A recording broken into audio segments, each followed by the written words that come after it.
नमस्कार दोस्तों, उमेश का इंस्टीट्यूट में आपका स्वागत है। आज मैं आपको गणित के बहुत ही इंपॉर्टेंट सवाल कराने वाला हूं, तो वीडियो को पूरा देखना। चलिए स्टार्ट करते हैं। पहला सवाल, 60 में कुल कितनी संख्याओं से भाग दिया जा सकता है। ये जो 60 है ना, इसमें हम कितनी संख्याओं से भाग दे सकते हैं, ये कहा गया है।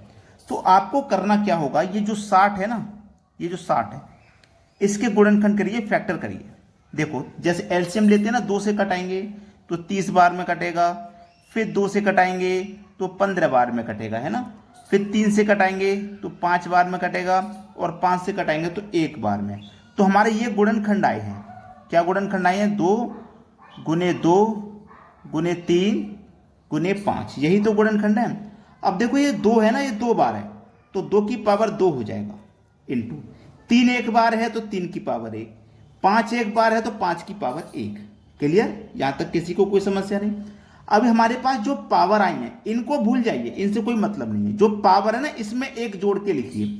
जैसे यहां पावर 2 है, 2 में एक जोड़ के लिखूंगा 3। क्लियर? यहां पावर 1 है, 1 में एक जोड़ के लिखूंगा 2। यहां पावर 1 है, 1 में एक जोड़ के लिखूंगा 2। बस इन्हीं का आपस में गुना कर देना। 3 दूने का 6, 6 दूने का 12, सवाल खत्म हो जाएगा। पहला ऑप्शन बिल्कुल सही है। आसानी से कर लोगे ना। जितने भी नए बच्चे हैं, पहली बार एग्जाम दे रहे हैं, आसान ट्रिक बताऊंगा, सभी बच्चे सीख जाएंगे। अब देखते हैं अगला प्रश्न। अगला प्रश्न है, 360 में कुल कितनी संख्याओं से भाग दिया जा सकता है। 360 में, पिछली बार 60 का पूछा था, इस बार 360 का। कोई बात नहीं, तरीका वही है। ठीक है, 2 से कटाएंगे तो 180 बार में कटेगा, फिर 2 से कटाएंगे तो 90 बार में कटेगा, और फिर 2 से कटाएंगे तो 45 बार में कटेगा। अब 3 से कटाएंगे तो 15 बार में कटेगा, फिर 3 से कटाएंगे तो 5 बार में कटेगा, और 5 से कटाएंगे तो 1 बार में। कितने गुणनखंड है भाई? 2 गुने 2 गुने 2। भाई 2 3 बार है ना, 3 बार लिख लिया। 3 2 बार है, गुने 3 गुने 3, और 5 1 बार है। देखो, 2 कितनी बार है? 1 2 3, तो पावर 3 हो गया 2 की, गुने 3 कितनी बार है? 2 बार, तो 3 की पावर 2 हो गया।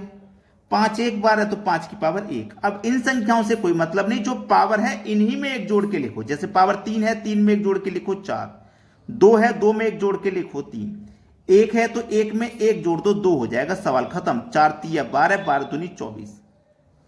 इतना सिंपल मेथड है कि कोई भी बच्चा जो कभी स्कूल ना गया हो वो भी सीख जाएगा भाई।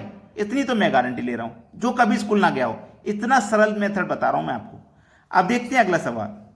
अगला सवाल है, 15 की पावर 25 में कुल अभाज्य गुणनखंडों की संख्या ज्ञात करें।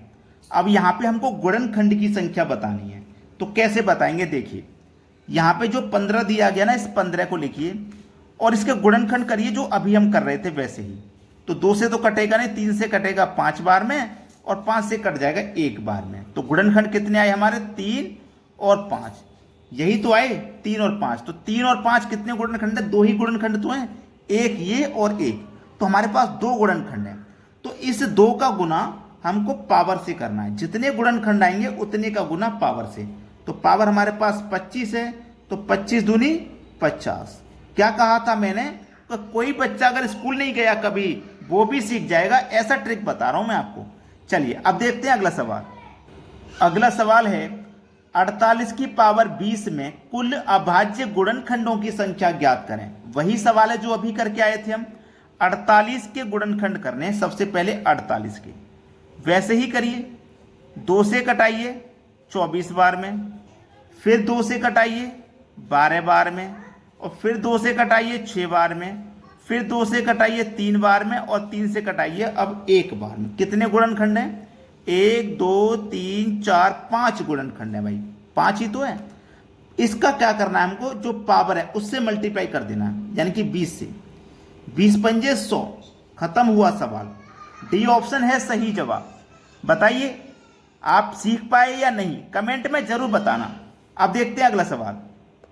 अगला सवाल है, 2 संख्याओं में अंतर 14 तथा योग 20 है, उनका गुणनफल क्या था? 2 संख्याएं कोई, मैं उनको x और y मान लेता हूं। इनका जो अंतर है वो 14 है, और इन्हीं 2 संख्याओं का जो योग है वो 20 है।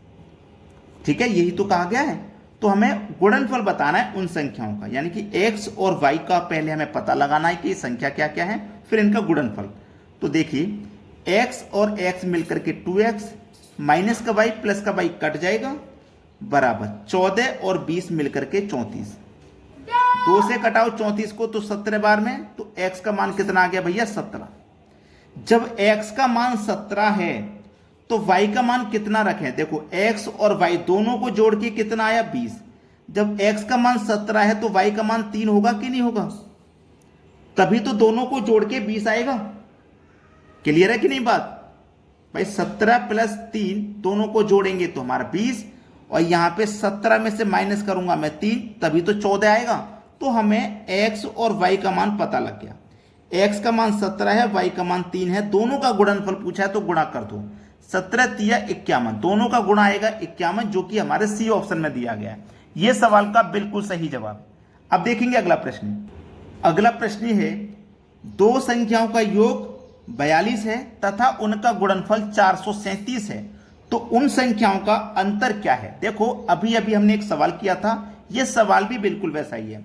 दो संख्याओं का योग, कोई दो संख्या 122 लेते हैं जिनका योग 42 दिया गया है, ठीक है, और उन्हीं दो संख्याओं का गुणनफल 437 है, यानी कि x और y कोई संख्या है ये दोनों, और इनका गुणा करेंगे तो हमारा 437 आना चाहिए। आपको पहाड़े, स्क्वायर, क्यूब अगर ये याद नहीं है तो एग्जाम की तैयारी कैसे करोगे, कैसे कर पाओगे एग्जाम की तैयारी भाई, क्योंकि 437 दिया गया है। अगर आप 23 का गुना 19 से करते हैं तभी तो आपको 437 मिलता है भाई, तभी तो 437 आपको मिलेगा। और देखिए 23 का गुना 19 से करने पे मिलेगा, और 23 और 19 का जब आप अंतर करोगे तो 4 मिलेगा, अंतर करोगे तो 4 मिलेगा। और ये जो अंतर है पहले ऑप्शन में दिया गया, सवाल खत्म हो गया, क्योंकि आपसे अंतर ही तो पूछा है। क्लियर हुई बात, किसी को कोई समस्या नहीं। x और y इनका जो अंतर है वो कितना होगा, 4 होगा। करके देख लो, x और x 2x हो गया, प्लस का y माइनस का y कट जाएगा, 42 और 4 46 हो जाएगा। 2 से कटा दो 23 बार में, x का मान कितना आ गया 23 आ गया। अब देखो x का मान 23 आ गया, x का मान 23 आ गया तो y का मान 19 होगा, यहीं से पता लग जाएगा। x मान 23, 23 में मैं 19 जोड़ूंगा तो 42 होता ही होता है। क्लियर हुई कि नहीं बात, सभी को समझ में आ गया। अब देखते हैं अगला सवाल।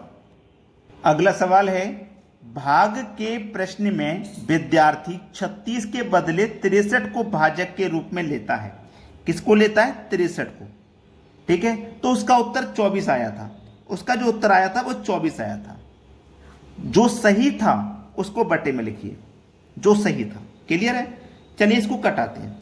12 दूनी 24, 12 तिया 36, 3 से कटेगा 63, 21 बार में, 21 दूनी 42, आंसर आ गया, ठीक है। उसका सही उत्तर क्या था, 42 था। किस ऑप्शन में, 42 बी ऑप्शन में। ये बिल्कुल सही जवाब है। अगर आपने वीडियो को अभी भी लाइक ना किया हो तो लाइक कर देना, और शेयर ना किया हो तो भैया शेयर कर देना, ठीक है दोस्तों। धन्यवाद।